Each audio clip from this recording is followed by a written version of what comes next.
Breaking news ఒడిశాలోని కటక్లో భారీ అగ్ని ప్రమాదం జరిగింది. ఎస్సీబీ మెడికల్ కాలేజీలో మంటలు చెలరేగడంతో 10 మంది మృతి చెందారు.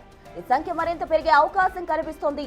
అర్ధరాత్రి 2:30 గంటల సమయంలో ఈ ప్రమాదం జరిగింది. ట్రామా కేర్ ఐసీయూలో షార్ట్ సర్క్యూట్ కారణంగా మంటలు చెలరేగినట్టు తెలుస్తోంది. అప్పటికే క్రిటికల్ కండిషన్ లో ఉన్న పేషెంట్స్ పొగ పీల్చుకోవడంతో మృతి చెందినట్టు ప్రాథమికంగా నిర్ధారించారు. రోగులను రక్షించేందుకు సిబ్బంది తీవ్రంగా కృషి చేశారు.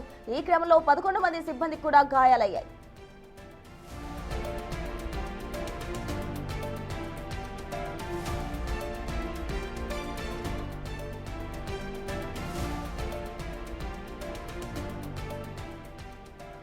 ఘటనా స్థలాన్ని ఒడిశా సీఎం మోహన్ చరణ్ పరిశీలించారు. హాస్పిటల్లో చికిత్స పొందుతున్న బాధితులను ఆయన పరామర్శించారు.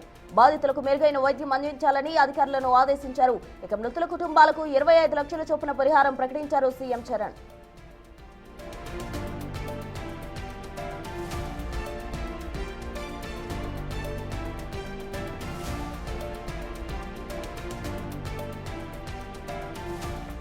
ఐసీయూలోని ఎయిర్ కండిషన్ వ్యవస్థలు లేదా మెడికల్ ఎక్విప్మెంట్ షార్ట్ సర్క్యూట్ కారణంగా మంటలు చెలరేగినట్టు తెలుస్తోంది. ఈ ఘటనపై ఇప్పటికే ఉన్నత స్థాయి దర్యాప్తుకు ఆదేశించారు.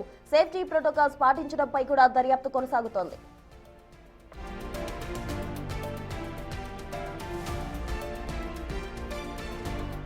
ఎస్సీబీ మెడికల్ కాలేజీని 1944లో ఏర్పాటు చేశారు. ఒడిశాలోని అత్యంత పురాతనమైన గవర్నమెంట్ ప్రభుత్వ హాస్పిటల్లో ఎస్సీబీ కూడా ఒకటి. అంతేకాదు భారీ సంఖ్యలో రోగులకు సేవలు అందిస్తోంది ఈ హాస్పిటల్.